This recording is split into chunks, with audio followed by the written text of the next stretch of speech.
the place that we are hoping to get to, in a smooth, salutary, and commendable way.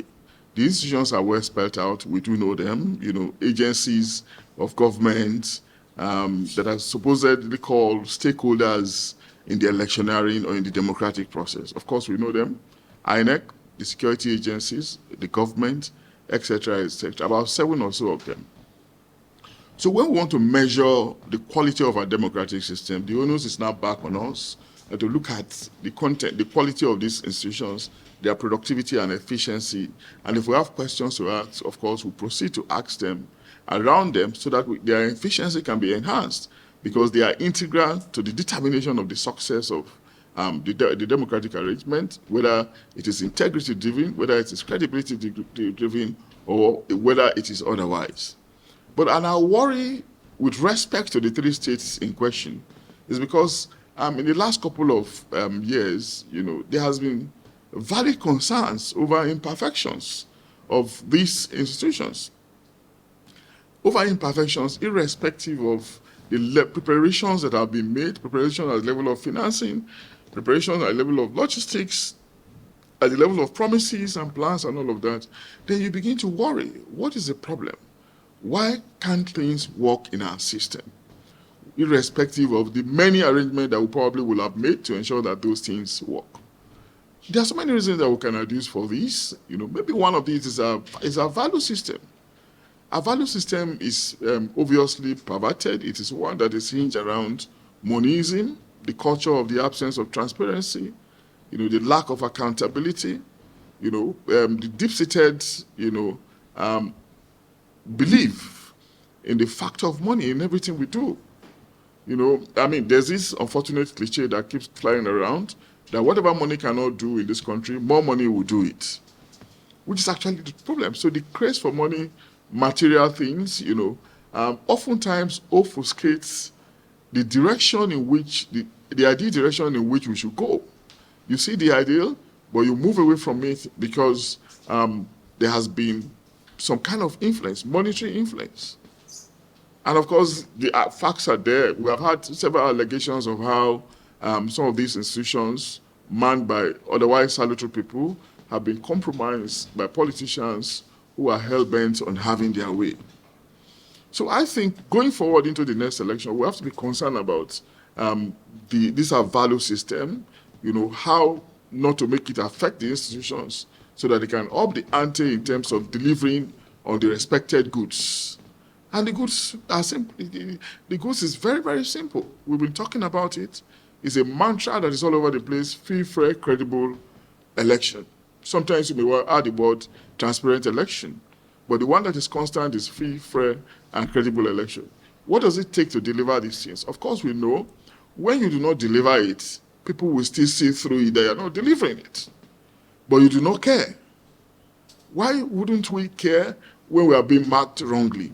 Again, it points to a jaundiced value system where, in the place of resources, in the place of illicit funds, you are satisfied irrespective of the genuine, legitimate complaints of citizens. Going forward, people should begin to look at this as the case could be.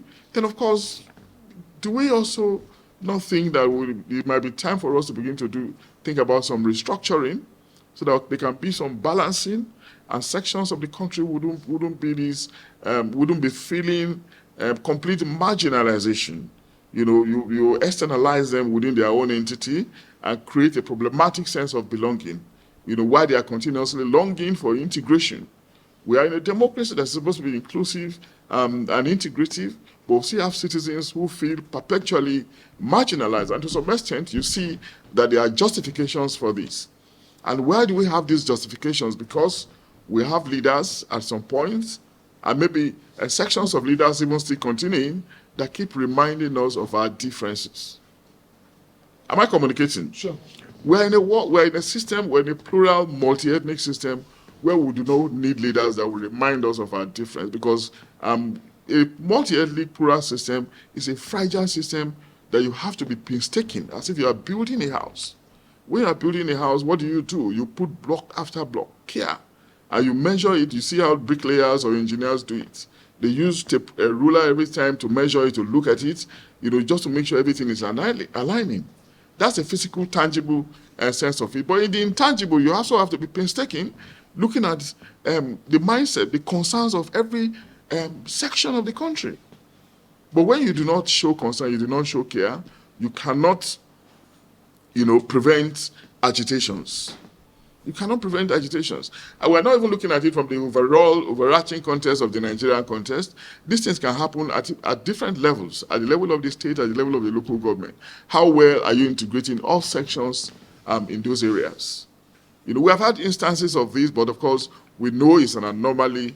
It's something that is inimical to national progress, and there's no matter how much you preach, how much you make public speeches written in glowing prose, big grammar, it cannot work, because what you are saying, is completely at par with what people are seeing on ground. So words will have to be matched with action. Leadership has to be exemplary.